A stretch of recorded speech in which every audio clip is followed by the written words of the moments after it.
Hi friends, welcome to sweet cherry videos. ఎలా ఉన్నారు? బాగున్నారా? ఈరోజు వీడియోలో ములక్కాయ పప్పుచారు అనేది చాలా టేస్టీ అండ్ ఈజీగా నా స్టైల్లో నేను ఏ విధంగా చేస్తానో నేను మీతో షేర్ చేసుకుంటానండి. దానికోసం 1 కప్ వరకు కందిపప్పు తీసుకొని 1-2 సార్లు వాష్ చేసుకొని పక్కన పెట్టుకోవాలి. అందులో వాటర్ వచ్చేసి 2.5 కప్పు వరకు యాడ్ చేసుకుందాము. ఇప్పుడు ఒక 5-6 పచ్చిమిర్చి ఈ విధంగా మధ్యలో కట్ చేసి వేసుకుందాము. తర్వాత ఒక 4 పండు టమాటో కూడా ఈ విధంగా కట్ చేసి యాడ్ చేసుకుందాము. అలాగే మీడియం సైజ్ ఆనియన్, ఉల్లిపాయ కూడా ఈ విధంగా సన్నగా మీడియంగా కట్ చేసి యాడ్ చేసుకుందాము. అలాగే రుచికి సరిపడా రాళ్ళ ఉప్పు, చిటికెడు పసుపు, 1 టీ స్పూన్ వచ్చేసి కారము, అలాగే ఒక చిన్న నిమ్మకాయ సైజ్ అంత చింతపండు కూడా యాడ్ చేసి కుక్కర్ మూత పెట్టేసుకొని స్టవ్ మీద ఉడికించుకుందాము. తర్వాత ఒక 2 పెద్దవి ములక్కాయలు ఈ విధంగా నీట్గా మీడియం సైజ్ పీసెస్లా కట్ చేసి వాష్ చేసి పక్కన పెట్టుకున్నాను.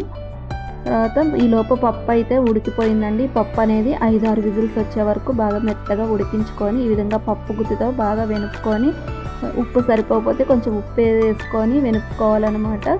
ఈ విధంగా వెనుక్కున్న తర్వాత మరొక 2 గ్లాసులు వాటర్ అయితే ఇక్కడ యాడ్ చేసుకుందాము.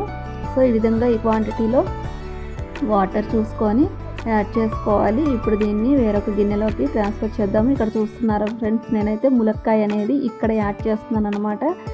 ఇక్కడ ఈ టైంలో మనము ములక్కాయ ముక్కలు అనేవి వేసుకున్నామంటే మనకి ములక్కాయలు ఎక్కువగా ఉడికిపోకుండా మీడియంగా ఉడికి ములక్కాయలు ముక్కలు కానీ మనకి తినేటప్పుడు బాగుంటాయి అనమాట. సో అందుకని ఇప్పుడు మనము ములక్కాయలు అయితే ఈ విధంగా యాడ్ చేసుకోవాలి. నెక్స్ట్ ఇక్కడ పోపు కోసము కుక్కర్ గిన్నెలో 2 టేబుల్ స్పూన్స్ వచ్చి ఆయిల్ వేసేసి మీడియం సైజు ఉల్లిపాయ ఈ విధంగా సన్నగా కట్ చేసి వేసుకోవాలి. అలాగే 1 టీ స్పూన్ వచ్చేసి ఆవాలు, 1 టీ స్పూన్ మినపప్పు, 1 టీ స్పూన్ జీలకర్ర, 3-4 వెల్లుల్లి రెబ్బలు కొంచెం అలా దంచి వేసుకోవాలి. అలాగే ఒక 2-3 ఎండుమిర్చి కూడా ఈ విధంగా మధ్యలో కట్ చేసి వేసుకుందాము.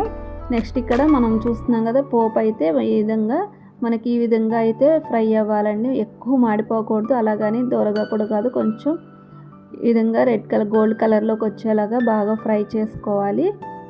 పోపు ఈ విధంగా ఫ్రై అయిన తర్వాత ఇప్పుడు ఈ ములక్కాయ పప్పుచారులో ఆ పోపునైతే కలుపుకుందాము.